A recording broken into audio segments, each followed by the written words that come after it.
Hello guys, I am Sarita and you are watching Sarita biology classes. Guys, आज हम आपके लिए लेके आए हैं बायोलॉजी के कुछ इम्पॉर्टेंट क्वेश्चन जो एनिमल फिजियोलॉजी से है।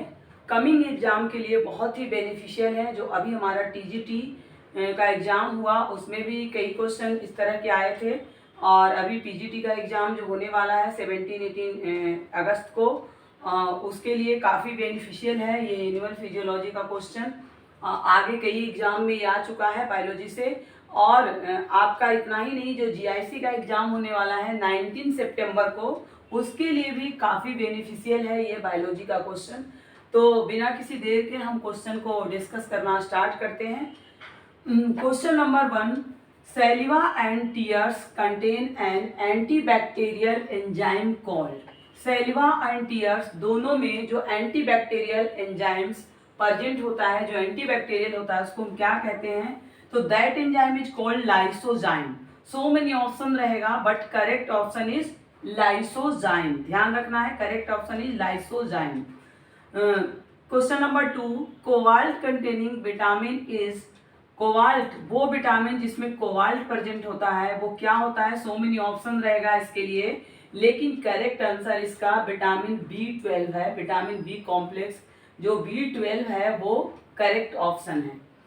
Question number 3, which of teeth are not represented in milk set.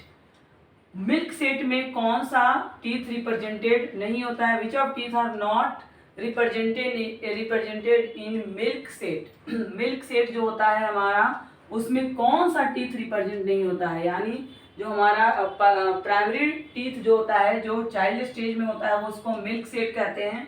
उसमें से कौन से 4 टाइप्स ऑफ टीथ होते हैं?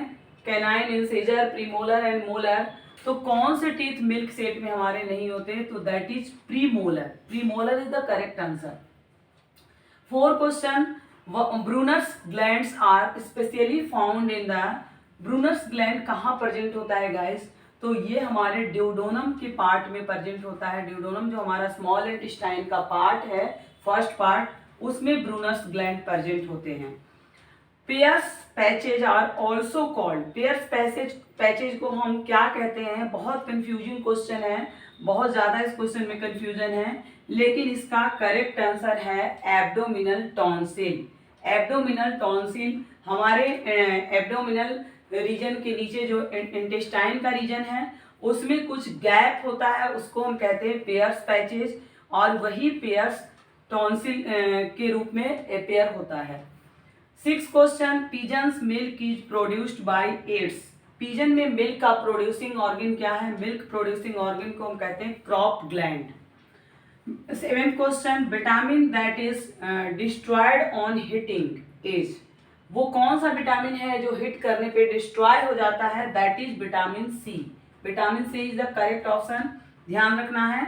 Now question number 8, diastema is a space in the rabbit between the. Diastema क्या है? तो 2 टीथ के बीच में जो गैप होता है उसको हम डायस्टेमा कहते हैं, खास करके रैबिट के केस में। और वो गैप किस 2 टीथ के बीच में होता है? तो incisor and premolars. Incisor and premolars के बीच में ये गैप होता है, ध्यान रखना है। Incisor and premolar is the correct answer. Start.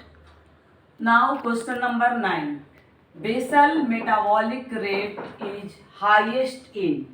Basal metabolic rate highest किस में होता है? तो उसमें सो मेनी ऑप्शन रहेगा गाइस। तो करेक्ट ऑप्शन एलिफेंट। एनिमल्स की अगर बात की जाए तो एलिफेंट है। वैसे तो पूरे जितने भी एनिमल्स हैं हमारे अर्थ सरफेस पर, उसमें सबसे हाईएस्ट मेटाबॉलिक रेट होता है हमिंग बर्ड का। हमिंग बर्ड का होता है, लेकिन अगर एनिमल्स ना रहेगा, क्योंकि ये क्वेश्चन कई बार आ चुका है, तो उसमें हमिंग बर्ड का नाम नहीं दिया गया है ऑप्शन में। 4 ऑप्शन होता है जिसमें एलिफेंट करेक्ट आंसर है। रैट, मैन, रैबिट, तो उसमें एलिफेंट एक ऑप्शन है। एलिफेंट इसलिए करेक्ट ऑप्शन है। अगर एलिफेंट के साथ हमिंग बर्ड भी रहता है तो आप ध्यान दीजिएगा, फिर हमिंग बर्ड करेक्ट ऑप्शन होगा इसका, क्योंकि सबसे ज्यादा basal metabolic rate hummingbird का होता है। Question number 10, pancreatic duct is also known as. Pancreatic duct को हम क्या कहते हैं? तो डक्ट ऑफ वर्सन कहते हैं पैंक्रिएटिक डक्ट को, ध्यान रखना। Largest, now question number 12, largest when in human body, inferior vena cava. Human body का सबसे बड़ा लार्जेस्ट वेन कौन सा है? Inferior vena cava is the correct answer.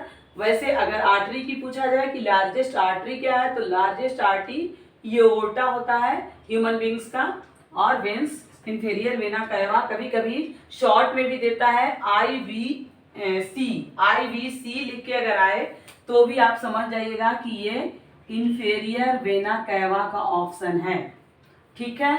Now question number 12, which of the following protein is not normal component of blood plasma. कौन सा वो protein है जो ब्लड प्लाज्मा में प्रेजेंट नहीं होता? बहुत अच्छी तरह से हम जानते हैं कि ब्लड प्लाज्मा जो है, ब्लड क्लॉटिंग जब होता है तो प्लाज्मा की क्लॉटिंग नहीं होती।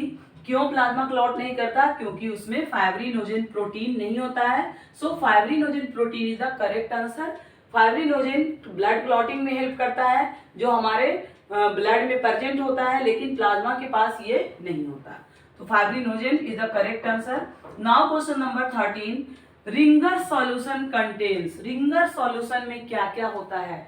रिंगर सॉल्यूशन में सोडियम होता है, पोटेशियम होता है, कैल्शियम होता है। तो यहाँ पे आंसर है सोडियम एंड पोटेशियम आयंस। वैसे अगर कैल्शियम एंड पोटेशियम आए तो भी करेक्ट होगा, सोडियम पोटेशियम कैल्शियम तीनों मिला के आए तब भी करेक्ट होगा, क्योंकि लेकिन ये जो क्वेश्चन पहले आया है उसमें ऑप्शन है सोडियम एंड पोटेशियम, बाकी कैल्शियम की कहीं चर्चा नहीं है, तो इसलिए sodium and potassium is the correct answer. Now question number 14, who discovered RH factor. RH factor को किसने डिस्कवर किया था? Landsteiner and Wiener. Landsteiner and Wiener is the correct answer. Now question number 15, with which of the following the hemoglobin form a stable component। 4 option रहेगा कि haemoglobin जो है किसके साथ स्टेबल कंपोनेंट बनाता है जुड़ करके, carbon monoxide, carbon dioxide, sulphur, इस तरह से 4 ऑप्शन रहेगा, लेकिन correct answer is carbon monoxide. तो कार्बन मोनोऑक्साइड करेक्ट आंसर है गाइस। ये जो हमने 15 क्वेश्चन ह्यूमन फिजियोलॉजी से पुटअप किए हैं, इसमें आपका ऐसा क्वेश्चन दिया गया है जो प्रीवियस एग्जाम में कई बार आ चुका है, और प्रीवियस एग्जाम से हमेशा जो है 30% क्वेश्चन हमेशा आते हैं न्यू जो एग्जाम हमारे कमिंग एग्जाम होने वाला है उसमें। तो इसलिए ये हम ह्यूमन फिजियोलॉजी का अभी 1 वीडियो डाल रहे हैं, और इसके बाद हम 2-3 वीडियो और डालेंगे जो ह्यूमन फिजियोलॉजी से ही रहेगा। तो गाइज आप बिल्कुल इस पे फोकस कीजिए, ध्यान दीजिए, क्योंकि अभी आपका पीजीटी बायोलॉजी का एग्जाम बहुत ही नज़दीक है, ठीक है। तो मिलते हैं नेक्स्ट वीडियो में, तब तक के लिए बाय बाय।